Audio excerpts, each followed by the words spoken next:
You're not ready. You don't have a helmet on. Najib doesn't have a rifle right now. How is he ready? It's like having 26 kids that I have to watch after. It really is. Ready would be on the road, staged, ready to move at 8:30. I think if they introduced drug testing to the Afghan army, we would lose probably 3/4 to maybe 80-85% of the army.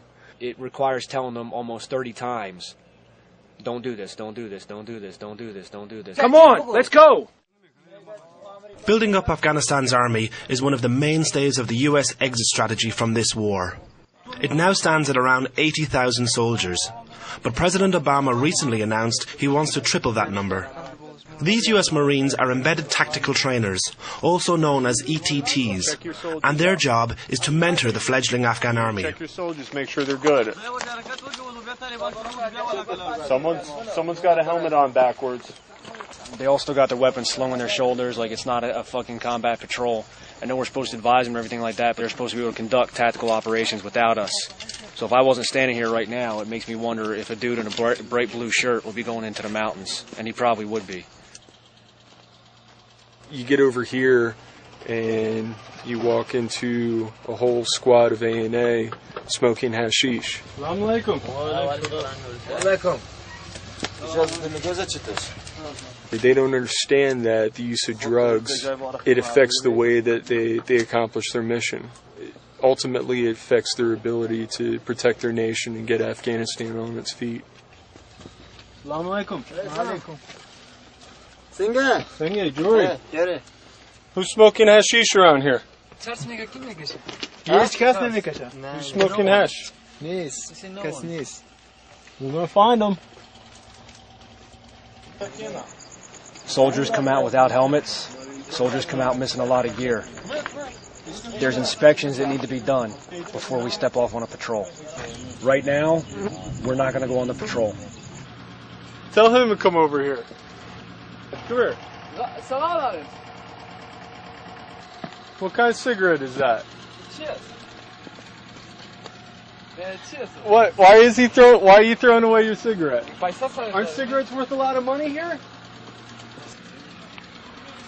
Hashish. Hashish? Hashish? No hashish. Yes, hashish. You smell this and you tell me that's not hashish. It's not just a complete lack of discipline. Lack of strong leadership is also a big problem. This army is really upsetting me now. In fact, you can't really call it an army at all. I'm just losing interest in it. But what can we do? They've recruited totally the wrong kind of men.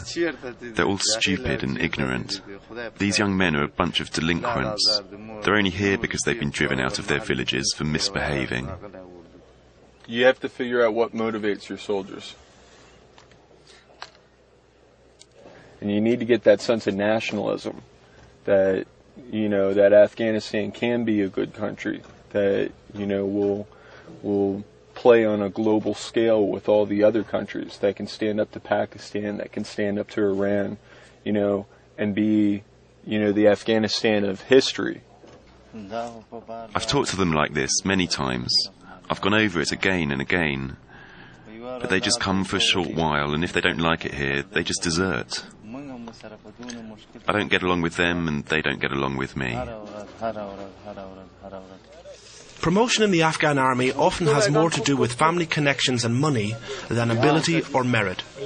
This provides little incentive to the average soldier.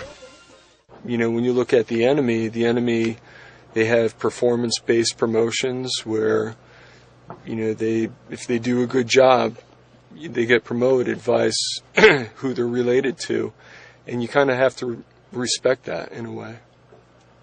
He doesn't have any of his gear on. You're not ready. You don't have a helmet on. Najib doesn't have a rifle right now. How is he ready? Ready would be on the road, staged, ready to move at 8:30. Okay, he's not going. Come on, let's go. After 7 years of training, many Afghan troops still lack even the most basic of soldiering skills. There you go. Good, there. I give a fuck about your chai. I care about the mission. And they are facing a well-trained, highly motivated and experienced enemy that is steadily gaining ground. We are a little better than we were, and I hope in the future we'll improve some more. But in the meantime, the international forces have to stay. They have to stay here to help us. If things go on as they are in Afghanistan, then it's just going to get worse and worse. It will never get any better. President Obama has allocated 4,000 more military trainers to the Afghan mission.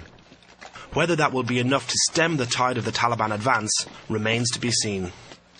Walked down here, the A&A weren't dressed, weren't ready, didn't have their gear on. Just now getting their gear finished up.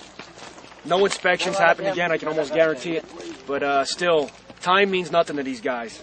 If I told them that the douchemon was going to drop a bomb on their head at 8:30 in the morning, they'd probably be drinking chai at 8:29.